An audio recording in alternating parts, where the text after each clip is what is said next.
In this guide, we'll show you how to install the basket strainer step by step by Stylish. Let's begin by identifying the parts included in the box.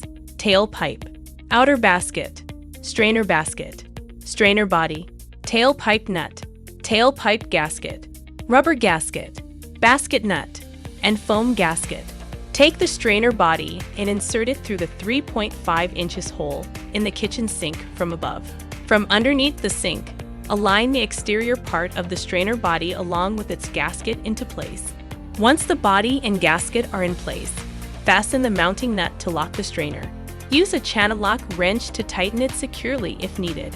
Install the tail pipe, ensuring it has a gasket at the joint to prevent leaks. Use a channel lock wrench to tighten it firmly.